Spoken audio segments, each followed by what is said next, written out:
Iglesia, buenas tardes a todos. Dios los bendiga. Nuevamente muy complacido de estar aquí con ustedes, de tener la oportunidad de exponer un tema de la palabra de Dios.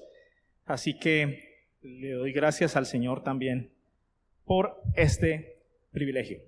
Hace 8 días el pastor Rogelio nos hizo una exposición de una problemática social que de una u otra forma ha derivado en una degradación de la sociedad, en una degradación de la familia, cómo se ha sacado a Dios del corazón y de los principios y cómo la sociedad lo ha ido rechazando, y en consecuencia la sociedad ha visto una serie de problemáticas que justo en esta semana tuvimos un caso bastante doloroso que muestra el nivel de degradación social, el qué pasa cuando Dios está ausente.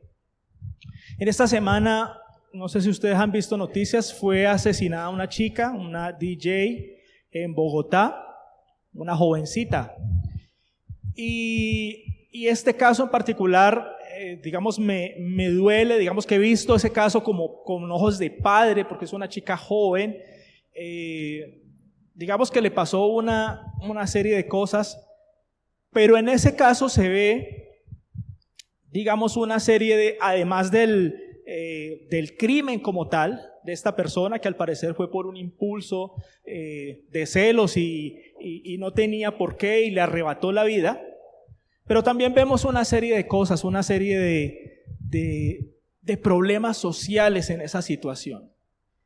Número 1, este señor, de acuerdo a testimonios de amigos de la víctima, se había presentado como un hombre de una familia adinerada, es decir, un norteamericano que aparentemente tenía muy buenos recursos, que venía a Colombia a hacer viajes para buscar inversiones, lo cual aparentemente era falso. Esta persona que está involucrada en este problema, en este asesinato, al parecer en el 2007 en Estados Unidos pidió una colecta para que le ayudaran con su hijo que tenía cáncer. Entonces este tipo se presentó de una forma falsa con esta niña como un hombre adinerado. Me imagino que ella lo vio como una gran oportunidad, un americano con mucho dinero. Imagínense a su familia decir, no, la niña, qué bendición ese tipo que se consiguió, un tipo con plata que va a hacer empresas. Y este tipo tenía un hogar que al parecer se desbarató en el 2021, eso es lo que dieron en noticias, que en 2021 él terminó con un matrimonio que tenía unos hijos, una hija, una de ellas, y de todas formas aparece esta niña hasta que fue asesinada. No sabemos si ella sabía que él tenía una relación, no sabemos si ella de una u otra forma afectó una relación. El punto es que apareció con esta persona. Las noticias también cuentan que ellos llevan poquito tiempo, como 8 meses, pero ya tenían un viaje solitos a Cancún. Y el tipo era obsesivo y le puso un investigador privado y al parecer la pilló en temas de infidelidad. Y la engañó, le dijo que venían, ahora sí que él se venía a Colombia a vivir, que había alquilado un apartamento por 1 año, que había comprado un carro y que iban a vivir juntos. Entonces se fueron supuestamente a un apartamento del norte de Bogotá, donde finalmente al parecer fue donde se cometió el crimen. Y que yo pensaba en todo esto, además del dolor que cualquier persona que ha visto esta noticia le puede generar el hecho de que a una chica joven le hayan cortado su vida de una forma tan agresiva. Pero ¿qué pasó con su familia? ¿Por qué esta permisividad de que viene un tipo y se va a llevar a mi hija y se la va a llevar a vivir y la familia, listo? Es decir, ¿cómo vemos las cosas? ¿Cómo a veces esas falsas bendiciones? Porque ahora hasta los que no son cristianos, que Dios te bendiga, uy, amén, y todo el mundo contesta amén, y todo el mundo habla de bendiciones, y todo el mundo habla de Jesús, de musiquita cristiana y de Jesús Adrián Romero, y hay una especie de religiosidad protestante, por así decirlo, en el medio, una falsa creencia en Dios, una falsa bendición. Muchas veces los creyentes, tú y yo, también caemos en ese juego. Entonces, el título del tema de hoy es: ¿Jesús es tu Señor o es tu amuleto de la suerte? Con esta introducción de este caso doloroso de esta chica y de esta familia, entramos como tal en nuestro tema. Al parecer, pues este hombre que cometió este delito y que no le dolió y que él no pensó como padre que esta hija también tenía, cosa que esa chica también tenía una familia a la cual iba a destruir, que quizás a él no le gustaría que unos años más adelante a su niña, que al parecer está pequeña, también a algún hombre le haga lo mismo. No le importó nada. Reaccionó ante una posible infidelidad, ante una situación que le era dolorosa. Resulta que en la Biblia también tenemos un caso de una sospecha de infidelidad por parte de un hombre. Vamos a la Biblia, Mateo 1, y vamos a leer del 18 al 21. Este es el relato de cómo nació Jesús, el Mesías.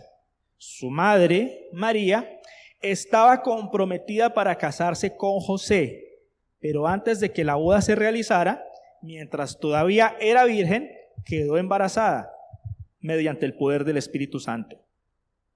José, su prometido, era un hombre justo y no quiso avergonzarla en público. Por lo tanto, decidió romper el compromiso en privado. Mientras consideraba esa posibilidad, un ángel del Señor se le apareció en un sueño. José, hijo de David, le dijo el ángel: no tengas miedo de recibir a María por esposa, porque el niño que lleva dentro de ella fue concebido por el Espíritu Santo. Y tendrá un hijo y lo llamará Jesús, porque él salvará a su pueblo de sus pecados. Digamos que para hacer un paralelo con la historia con la que nos ocurrió en esta semana, tenemos dos hombres, por así decirlo. Dos sospechas de infidelidad, pero dos reacciones completamente diferentes. Uno estructuró un plan macabro, engañoso, para venir y acabar con la vida de una niña, a pesar que no podía hacerlo, legalmente estaba impedido. José, en aquella época, tenía la autoridad de mandar apedrear a María. Él hubiera podido también decir que estás en embarazo y que el embarazo es del Espíritu Santo, pero ¿a mí qué me creen? Lo hubiera podido decir. Imagínense a José escuchando a María hablar, María contándole con su voz temblorosa: José, voy a tener un hijo y es del Espíritu Santo. Y José: ¿Qué? ¿Usted qué me está hablando, mija? ¿Usted de qué me está hablando? Obviamente José no le creyó.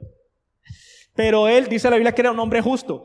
La Biblia siempre que refiere, cuando dice que un hombre justo, no es que no haga nada malo, que en todo sea perfecto, no. La justicia siempre se refiere a la fe. Era un hombre creyente, era un hombre de fe, un hombre observante que trataba en lo posible de obedecer a Dios. Entonces la Biblia está diciendo que él era un hombre creyente. Pero además de ser un hombre creyente, en su corazón había algo más. Y es que tenía un corazón de siervo. ¿Cómo sabemos eso? ¿Cómo así que él tenía un corazón de siervo? Entonces hay varios detalles aquí. Obviamente la reacción de él fue muy diferente. Él tuvo compasión de María. Él pensó que María le había sido infiel. Y él dijo: esta chica me falló, teníamos un compromiso, ya lo rompió, nos íbamos a casar, pero yo no quiero que le hagan daño, ni siquiera quiero que ella quede mal, así que este compromiso yo lo voy a romper en silencio y me voy. Y cuando el ángel se le aparece en un sueño, ¿qué le dice? El ángel no le dice: José, pues tú no has considerado, pues de pronto ayúdale a Dios con ese hijo, porque el hijo que viene es del Señor. No, el ángel le dio una orden. Le dijo: José, no temas recibir a María, porque el hijo que ella tiene es del Señor. y le llamará Jesús. Jesús, tú le vas a llamar a ese niño Jesús, porque él salvará a su pueblo. Le dio una orden. ¿Y José qué hizo? Obedeció, punto. Él era un creyente y era un siervo del Señor, y cuando a un siervo le dan una orden, ¿qué hace el siervo? Obedece, punto. Él obedeció. Él no se puso a discutir con el ángel, pero venga, ese niño qué, o sea, yo qué voy a hacer ahora, para dónde lo llevo, es que venga que nosotros, pues yo me iba a casar y a ver, pues a disfrutar, a pasear por el Mediterráneo, a tener una buena luna de miel, y no, ahora resulta que con bebé de una vez. No, él no se puso a discutir nada de eso. De una vez, el ángel le dijo lo que tenía que hacer y le dijo, ese niño se va a llamar Jesús y le vas a poner así y chao. No hubo discusión, no hubieron explicaciones. El Señor le habla de esa forma a alguien que tiene un corazón de siervo. Los grandes planes de Dios para la humanidad, para las personas, se los da a personas que están dispuestas a servir, que están dispuestas de corazón a obedecer al Señor. La misma María, una mujer maravillosa, nos muestra qué es tener un corazón de siervo. Y vamos a ver después la diferencia de la familia en la cual Dios puso a su Hijo. Miremos en Lucas 1 del 26 al 38 y vamos a entender cositas también. ¿Cómo fue la actitud de María cuando le dijeron que iba a tener un hijo? Lucas 1 del 26 al 38. Vamos a leer. Dice, cuando Elizabeth estaba en su 6º mes de embarazo, Dios envió al ángel Gabriel, uno de los más importantes del reino de los cielos. Lo envió a Nazaret, a una aldea de Galilea, a una virgen llamada María. Ella estaba comprometida para casarse con un hombre llamado José, descendiente del rey David. O sea, era un prospecto excelente, ¿no? Era un hombre de Israel, pero era de la tribu que venía descendiente de David, que eran como los que sacaban pecho. Dice, Gabriel se le apareció y le dijo, saludos, mujer favorecida, el Señor está contigo. Confusa y perturbada, María trató de pensar lo que el ángel quería decir.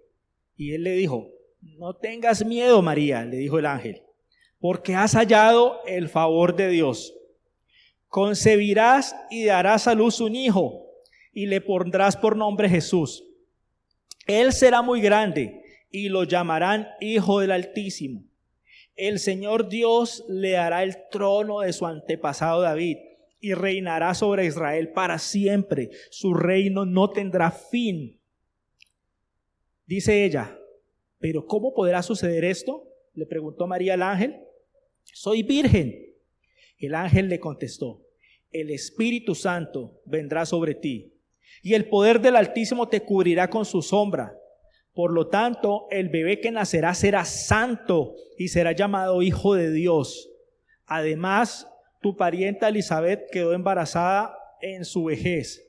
Antes la gente decía que ella era estéril, pero ha concebido un hijo y ya está en su 6º mes de embarazo. Es decir, le dio una señal para que vea que Dios tiene poder. Obviamente ese otro hijo no era del Espíritu Santo, solo el de ella, pero era una señal. Dice, pues la palabra de Dios nunca deja de cumplirse. Y en el 38, ahí está la respuesta de un siervo. ¿Qué dice en sus Biblias?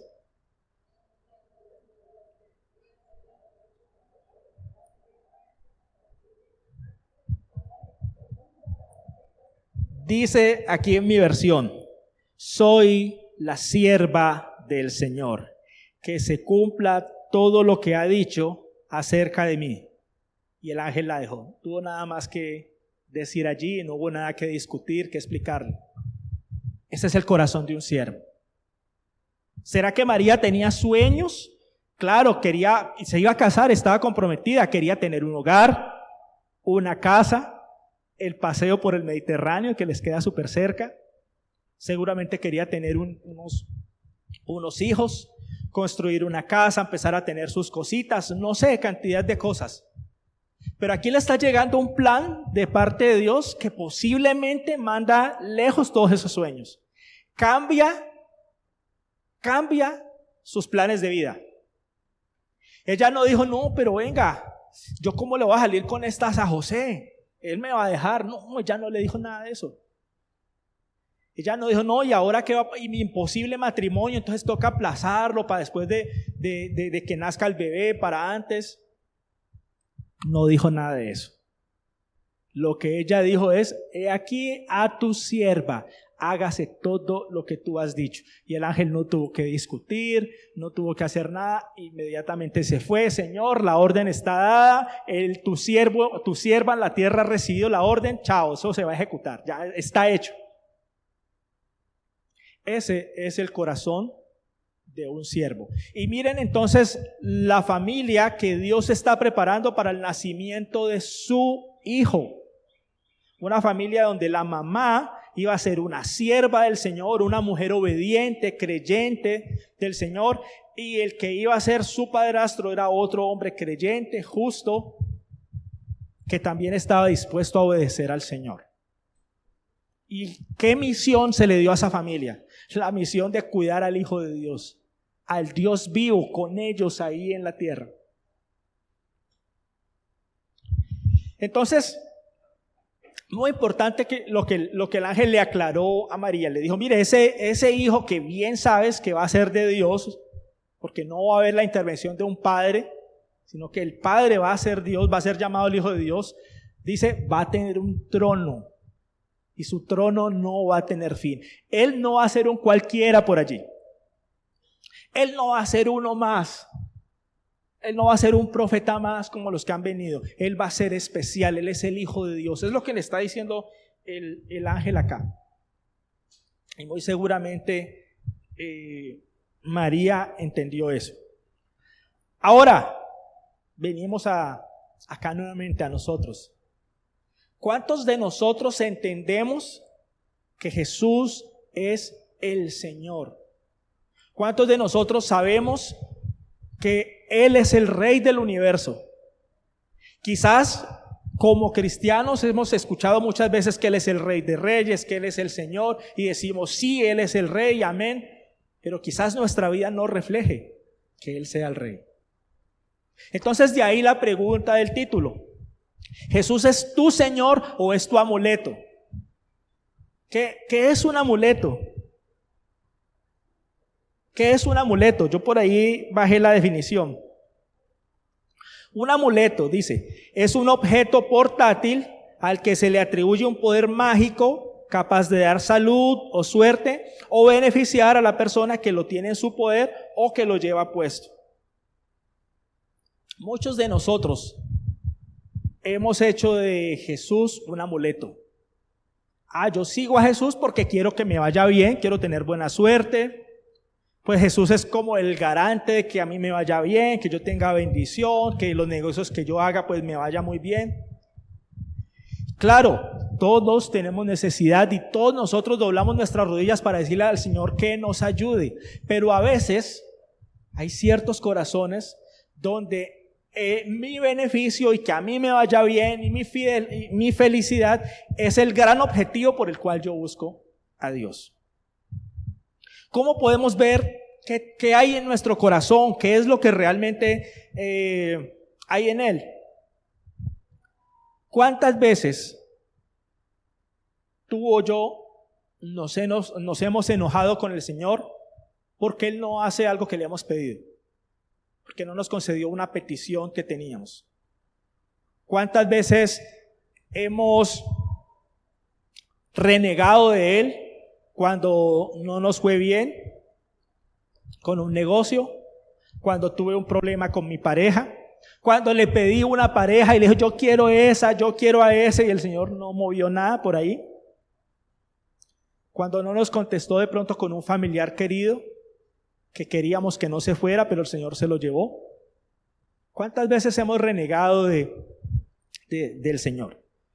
¿Cuántas veces le hemos hecho reclamos Ustedes saben lo que significa que nosotros, unas simples criaturas, le reclamemos al Dios del universo.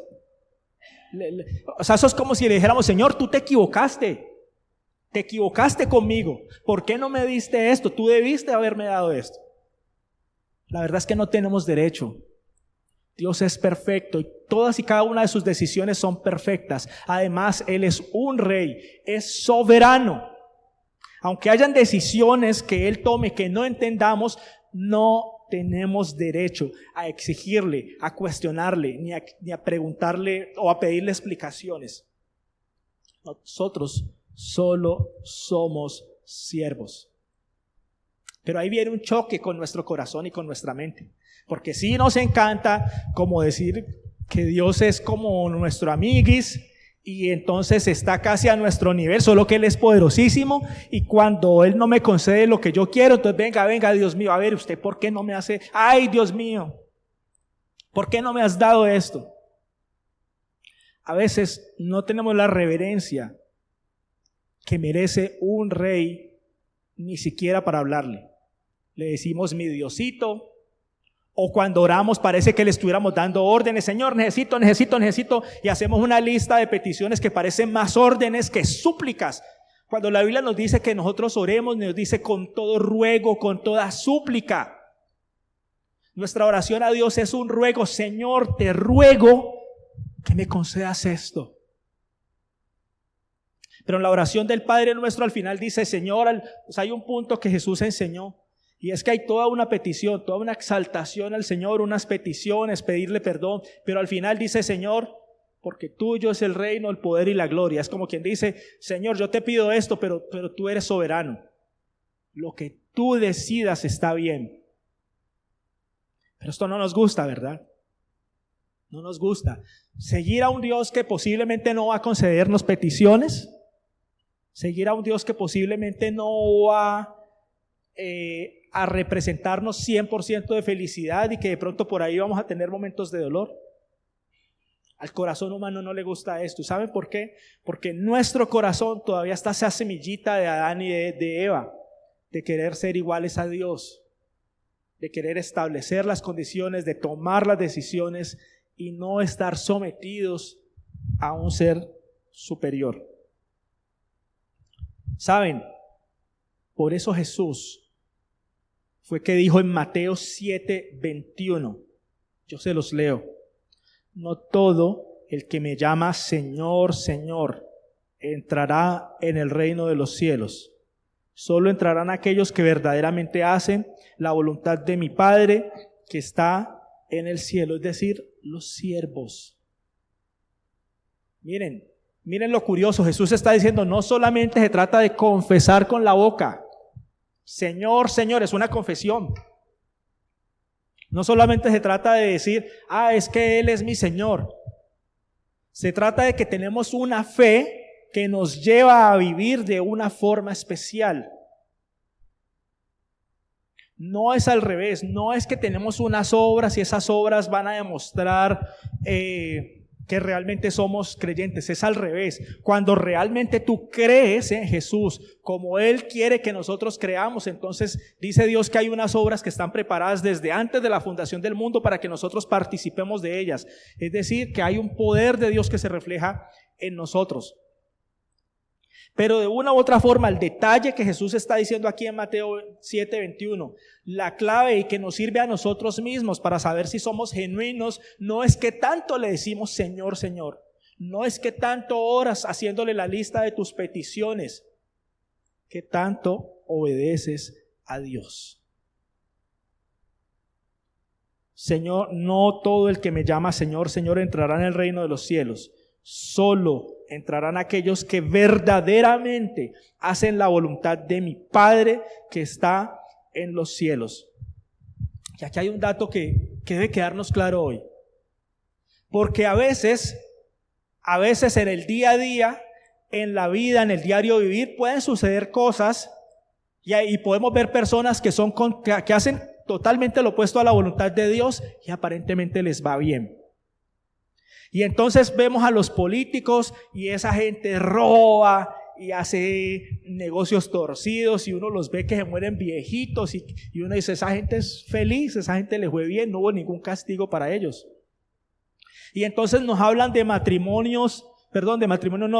de parejas que viven en unión libre por años y que aparentemente todo tienen bajo control. Y eso está bien, o sea que la petición que tienen o el orden establecido por la Biblia de que una pareja debe irse a vivir casados, pues a unos como que les funciona y a otros no. Entonces convertimos los conceptos de Dios en qué funciona, qué trae bendición. Y posiblemente vemos que hay pues mire, esa parejita que conocimos se casaron y por lo cristiano con pastor a bordo y de todas formas se separaron. O esa otra pareja lleva 30, 50 años en unión libre y esos son un matrimonio. Ahí mire, Dios los bendice, ahí tienen buena casa, buen carro. O sea que de una u otra forma estamos colocando los principios del Señor a un lado, basados más en los resultados de cosas que vemos a nuestro alrededor. Y lo que la Biblia nos enseña, lo que Jesús nos enseña es que lo que la palabra de Dios dice es más cierto que lo que nosotros vemos en nuestra sociedad. Para esta niña que asesinaron en esta semana, definitivamente la unión libre no le funcionó. Ella se iba a vivir con él al apartamento del norte de Bogotá.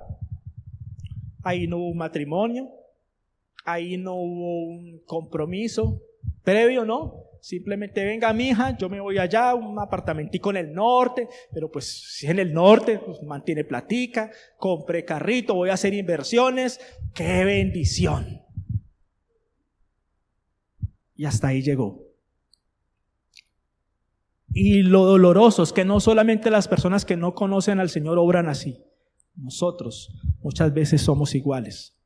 Nosotros muchas veces hacemos lo mismo. Validamos el pecado porque a otros lo hacen y les va bien.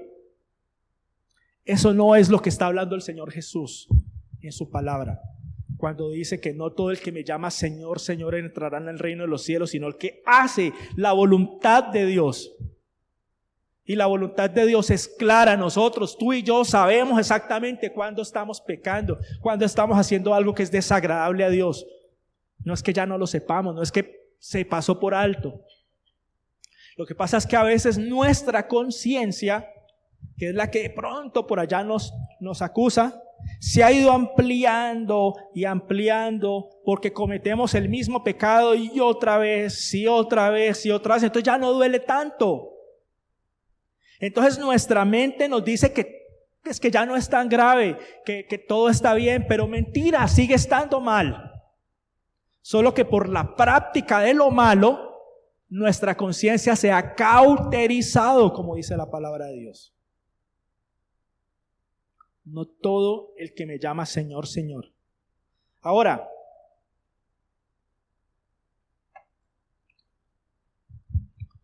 para realmente seguir a Jesús como Rey, como Señor, tenemos que entender la magnitud de Rey que tenemos. ¿Qué clase de Señor, qué clase de reino es ese? Cuando los reyes en la antigüedad, que habían pues muchos reinos, cuando ellos iban a entrar a un sitio, cuando ellos iban a entrar a un salón, o cuando iban a salir por una ventana, por un balcón, o cuando llegaban a alguno de los pueblos pues que tenían como súbditos, antes de que el rey apareciera siempre había un anuncio, generalmente a través de un grupo de militares que tocaban las trompetas. Entonces esas trompetas le indicaban a la gente que debían estar preparadas para la entrada del rey. Es decir, si había gente por aquí trabajando, vendiendo, construyendo una casa, haciendo cosas, cuando escuchaban las trompetas, todos debían suspender lo que estaban haciendo porque venía el rey. ¿Y cómo debía ser la actitud de esas personas? Viene el rey, entonces ¿qué, mijo? ¿Cómo? Allá en su caballo, ¿cómo te va? No, todo el mundo tenía que estar en silencio, en reverencia. La mayoría de los reinos exigían que sus súbditos se inclinaran rodillas al piso para recibir al rey. Si Jesús fue un rey, ¿cómo fue anunciado. Vamos a revisar un poquito eso, porque ahí hay algo maravilloso que vamos a aprender. La llegada de Jesús a este mundo fue anunciada de forma majestuosa. No hay otro ser vivo que haya tenido tal magnitud de anuncios para su llegada. En primer lugar, por allá en Lucas 24, el mismo Jesús aclara. Él estaba en una conversación con unas personas a los que él les dice necios. Les voy a leer el versículo. Lucas 24, del 25 al 27. Dice: entonces Jesús les dijo, qué necios son. ¿Les cuesta tanto creer todo lo que los profetas escribieron en las Escrituras? ¿Acaso no profetizaron claramente que el Mesías tendría que sufrir todas esas cosas antes de entrar en su gloria? Entonces Jesús los guió por los escritos de Moisés y de todos los profetas, explicándole lo que las Escrituras decían acerca de él mismo. ¿Se dan cuenta de lo que está pasando aquí? Jesús estaba discutiendo con un grupo de religiosos que se creían lo máximo. Así como tú y yo a veces nos creemos cuando le reclamamos a Dios cosas, que nos creemos la crema innata. Es que como yo soy creyente, pues mire a ver, usted casi no tiene creyentes y no va a perder este. A veces somos insolentes con Dios, como creyéndonos algo.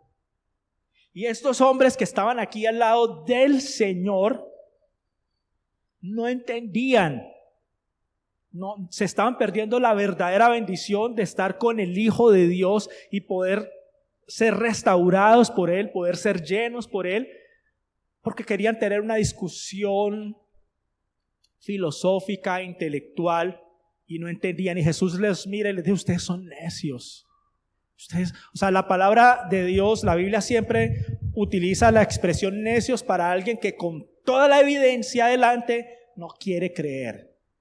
Con toda la evidencia en sus ojos no quiere creer, no quiere dar el brazo a torcer y entregarse en las manos de Dios, sino seguir pensando lo que él piensa. Y Jesús les dijo: ustedes son necios. Y los empezó a llevar por las Escrituras y les dijo: todos los profetas desde Moisés hablaron de mí. Imagínense ese momento tan especial. ¿Cuántos de nosotros quisiéramos haber estado allí para escuchar a Jesús cómo les decía: mire, Isaías dijo esto, Zacarías esto, Moisés en estos versículos? O sea, imagínense esa prédica que les está dando ahí. Pero en últimas él les está diciendo: mire, yo fui anunciado. Antes de que yo llegara aquí, el Señor envió profetas para que anunciaran mi venida. Pero yo creo en lo personal que uno de los anuncios más majestuosos se dio con la estrella de Belén. Veamos una cosa, un tema aquí. Salmo 19 del 1 al 4. Y vamos a entender lo que significa ese detalle mínimo que nosotros muchas veces leemos y pasamos por alto. Una estrellita que guió por allá a unos magos. ¿Qué significa? Significados majestuosos. Salmo 19 del 1 al 4. Dice: los cielos proclaman la gloria de Dios, y el firmamento, o sea las estrellas, despliegan la destreza de sus manos. Día tras día no cesa de hablar, noche tras noche lo dan a conocer. ¿A quién? A Jesús. Hablan sin sonidos ni palabras, su voz jamás se oye. Sin embargo, su mensaje se ha difundido por toda la tierra y sus palabras por todo el mundo. Pasando luego a Mateo 2, 1, 2, Mateo 2 del 1 al 2 dice: Jesús nació en Belén de Judea durante el reinado de Herodes. Por ese tiempo, algunos sabios de países del oriente llegaron a Jerusalén y preguntaron: ¿dónde está el rey de los judíos que acaba de nacer? Vimos su estrella mientras salía y hemos venido a adorarlo. Una pausa ahí. Una pausa. Estos sabios de Oriente, que no eran reyes magos, eran unos sabios, la palabra que utiliza realmente Mateo ahí, eran sabios, venían con información precisa y ellos vieron una estrella. En Números por allá, cuando Balaam fue buscado para que maldijera a Israel, él habló de que iba a levantarse una estrella de Jacob, o sea, miles de años antes, o cientos de años antes, perdón, anunció esto. Pero ¿qué tiene de especial esto dentro del tema que estamos hablando, que es el anuncio de Jesús? Que una estrellita haya aparecido. Resulta que cuando tú y yo vemos, no sé, la explosión de una supernova, que es un destello pues que los científicos ven con telescopios, de pronto la vemos o nos ponemos a ver las estrellas y vemos algo por allá, una explosión a cientos de kilómetros o a miles de kilómetros, y la vemos. Eso, por todo el avance que tenemos de la ciencia hoy y descubrimientos, sabemos que esa gran explosión no está pasando hoy, sino que sucedió hace millones de años y apenas ahora esa luz llegó, o sea, la luz empieza a viajar a la velocidad de la luz, valga la redundancia, y se demora cientos, millones de años en llegar acá. O sea que cuando estos personajes, estos sabios de Oriente, vieron pues toda la articulación en el cielo y vieron de pronto la constelación de Betulá, no sé, estoy especulando, y que justo en la mitad estaba la estrella que indicaba de pronto que el rey iba a nacer, vieron una explosión que no acababa de ocurrir millones y millones de años antes. ¿Ustedes saben qué significa eso? Que desde antes de la fundación del mundo, desde antes de que el ser humano existiera aquí, Dios, que es el creador de las estrellas, produjo una gran explosión que dijo, va a llegar en el momento exacto para que unas personas lo vean e identifiquen que esto es parte de mi anuncio a la tierra de que está llegando el rey. Les vuelvo a leer lo que dice el Salmo 19. Los cielos proclaman la gloria de Dios y el firmamento despliega la destreza de sus manos. No se trata solo de una estrellita que brilló por allá. Es la gloria de Dios diciéndole al mundo, mi Hijo se está haciendo presente en estos momentos allá. El Rey del universo está llegando a ese lugar. ¿Qué clase de rey es nuestro Señor entonces? ¿Qué clase de rey es uno que es anunciado no simplemente con unas trompetas, sino que el mismo Dios hace señales a millones de kilómetros para que nosotros entendamos que Él es el Rey del universo, que Él es el Rey de reyes? Hay algo que el Señor me ha hecho entender y que a veces riñe con mi, digamos, con mi egoísmo como humano, y es que toda la Biblia no se trata de cómo Dios me bendice, de cómo Dios hizo un mundo maravilloso para mí. La Biblia se trata de Jesús, es su historia. Todo se trata de Él. Nosotros, tú y yo, este mundo, somos un regalo de Dios para su Hijo. Fuimos creados para Él, y eso lo dice la Biblia. Dice en Colosenses 1, del 16 al 17. Porque en Él, es decir, en Jesús, fueron creadas todas las cosas, las que hay en los cielos, es decir, las estrellas y las supergalaxias que están a millones de años, que nosotros ni siquiera podemos imaginarnos. Todo eso fue creado para Él. Y las que hay en la tierra, visibles e invisibles, sean tronos, sean dominios, sean principados, sean potestades, todo fue creado por medio de Él y para Él, y Él es antes de todas las cosas y todas las cosas en Él subsisten. Tú y yo estamos aquí sentados hoy escuchando un mensaje porque fuimos escogidos por Dios para seguir a su Hijo amado. Tenemos el privilegio de seguirlo, de tener ese privilegio. No estamos aquí hablando de Alá, no estamos hablando de Buda, no estamos hablando de los talismanes o de los amuletos que nos ponemos. Estamos hablando del Dios vivo y de su Hijo. ¿Y qué más debemos entender? además de lo que ya vamos viendo, de la importancia del Señor, la importancia de Jesús para el verdadero Dios, es que cuando logramos entender que Él es el principal de toda la creación, que todo fue creado para Él, entonces verdaderamente entendemos lo que dice Juan 3:16. De tal manera amó Dios al mundo, a ti y a mí, que dio a su Hijo, a lo más importante, para que todo aquel que en Él cree no se pierda, mas tenga vida eterna. ¿Se dan cuenta lo que significó realmente el sacrificio de Cristo en la cruz para Dios? No era solamente a su hijito, pues uno que tenía por ahí, que lo acompañaba en la eternidad. No, el único por el cual fue creado todo, para quien fue creado todo, lo más importante para Dios, vino a morir por una raza que a veces somos malagradecidos. A veces no agradecemos.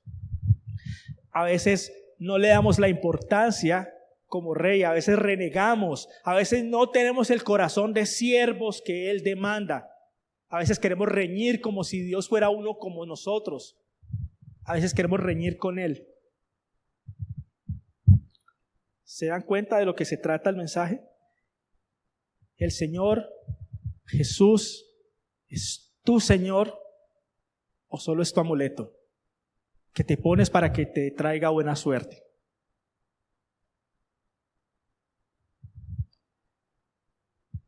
Finalmente,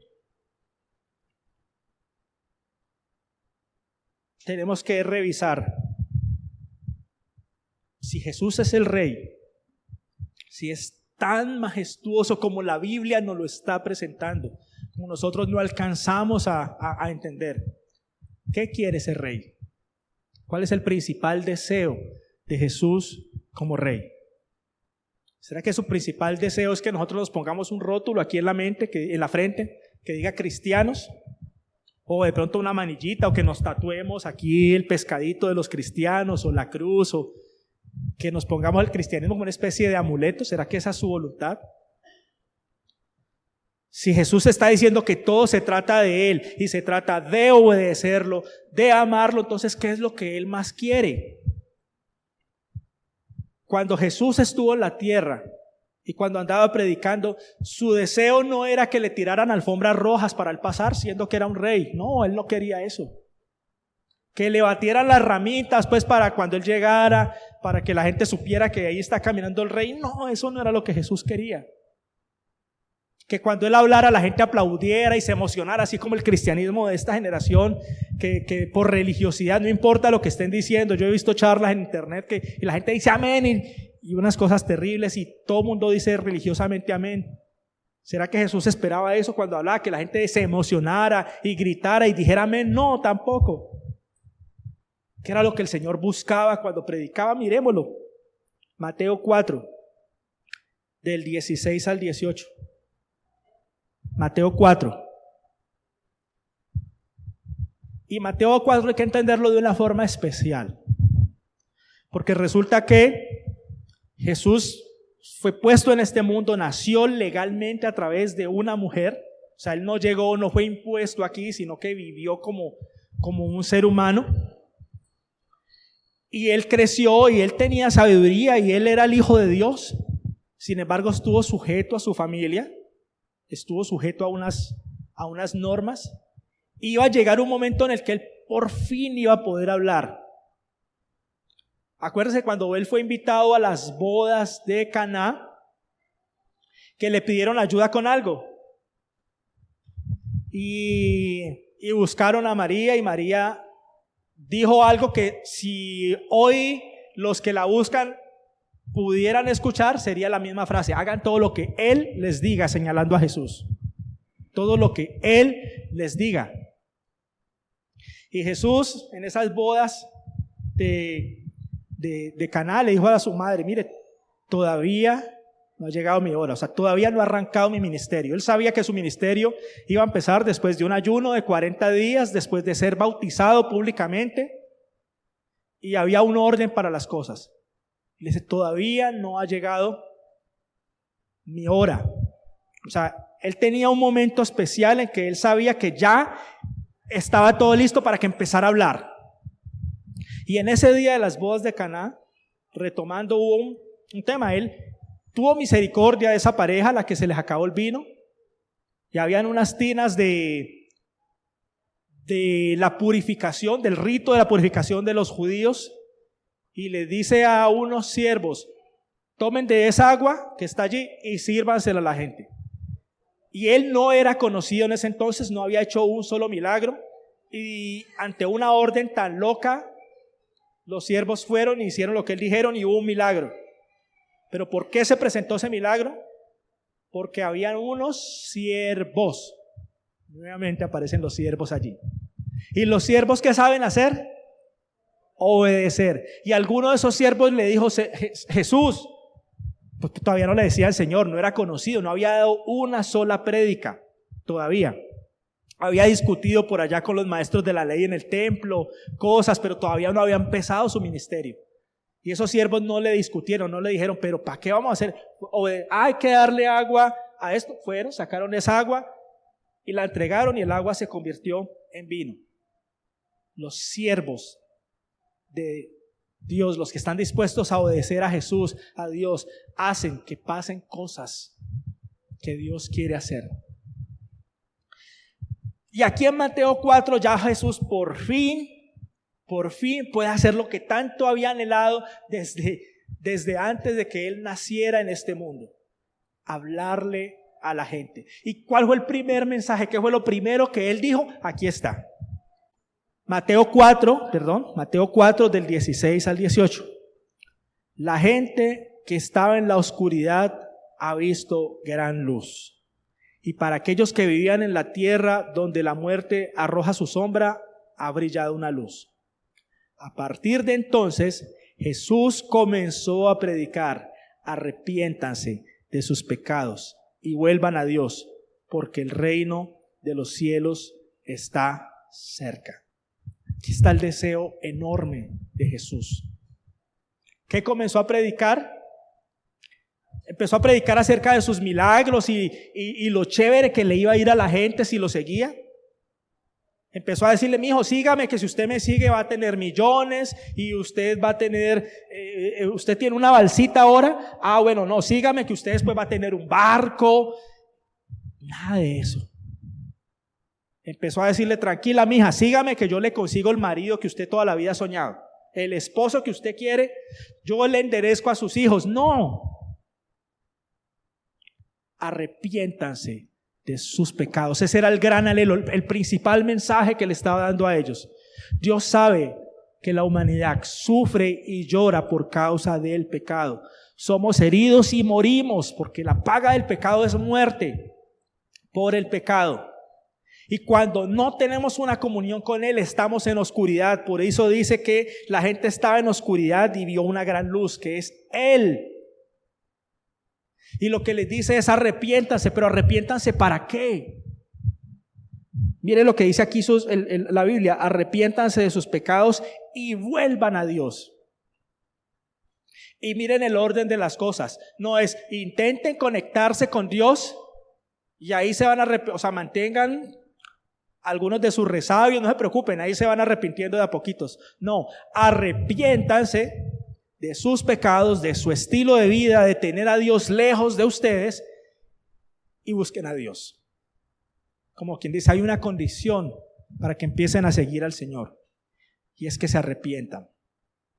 Y la connotación del arrepiéntanse también tiene mucho que ver con que nosotros reconozcamos que nosotros estamos mal y que Él tiene la razón, que nosotros hemos pecado y que Él tiene la razón. Y esto es verdad, no importa si somos creyentes de muchos años, somos cristianos, si una persona es católica. Cada persona en su cosmovisión, en su sistema religioso que ha creado en su mente, se siente bien con Dios.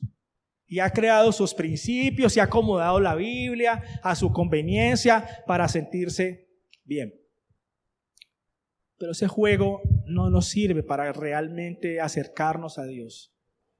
Lo que realmente Jesús está diciendo aquí es: reconoce que tu vida no sea justa a lo que Dios pide.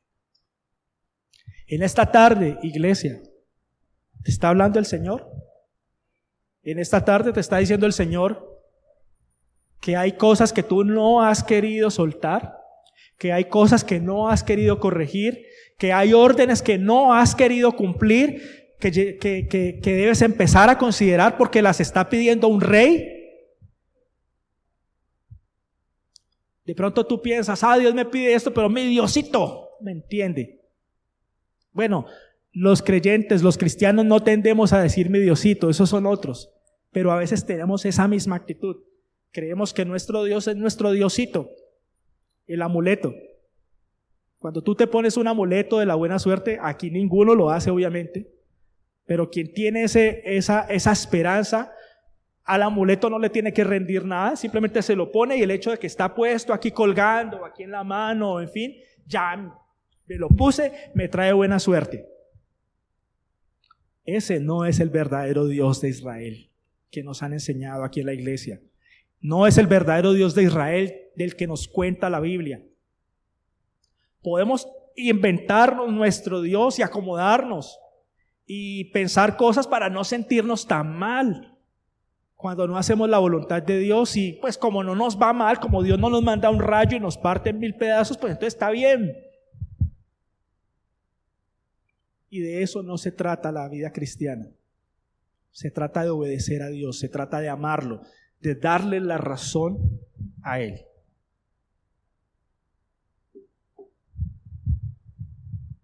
Vamos a darle gracias a Dios. Pero antes de eso yo les hago una invitación. Vamos a cerrar nuestros ojos y cada uno de ustedes va a tener una, por así decirlo, una audiencia con el Señor Jesús. Siéntase como si el Señor los estuviera llamando, como si el Señor les dijera, vengan, vamos a hacer un análisis en perspectiva de todo lo que ha sido su vida cristiana hasta este día de hoy.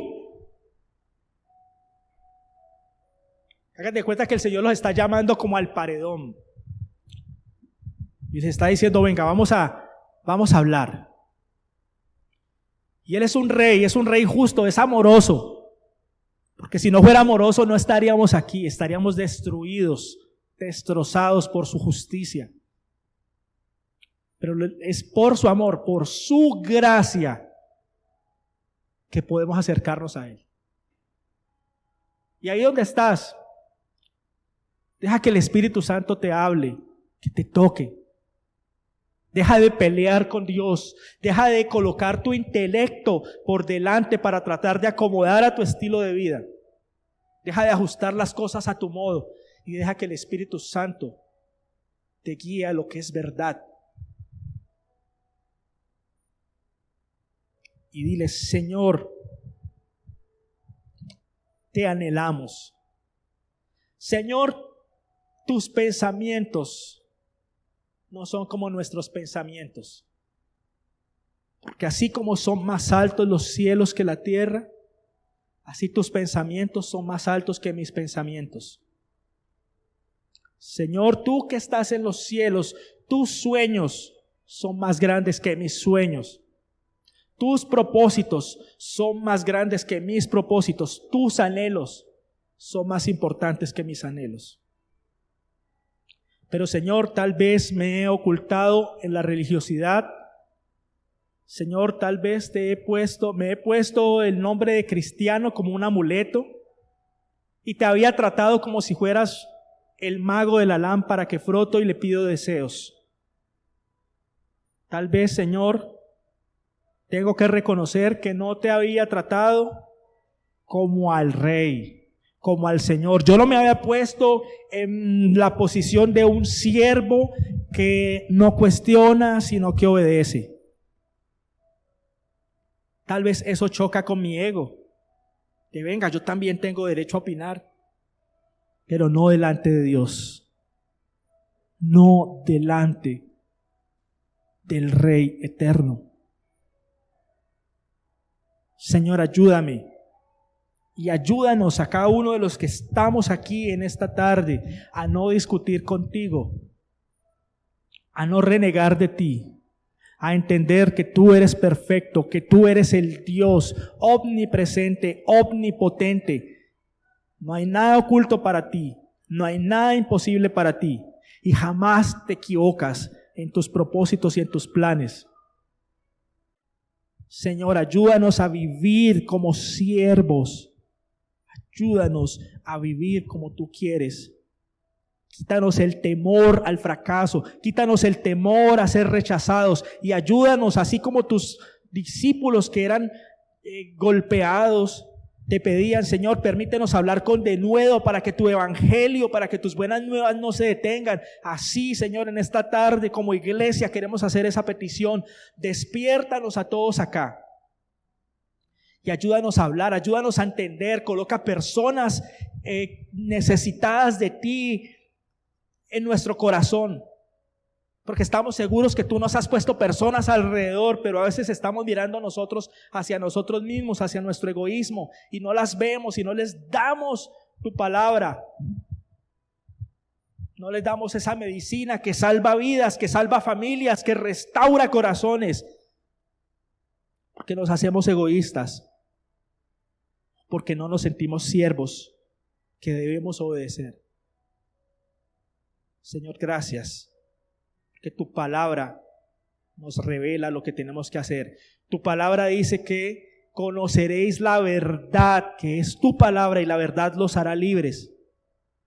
Queremos ser libres de nuestras falsas ideas, de nuestras falsas convicciones, de nuestra falsa tranquilidad, de nuestra mediocridad. Queremos ser libres de todo esto para ser tus siervos realmente. No todo el que me llama Señor, Señor entrará en el reino de los cielos, sino el que hace la voluntad de mi Padre que está en los cielos. Dios los bendiga, iglesia. Dios los bendiga.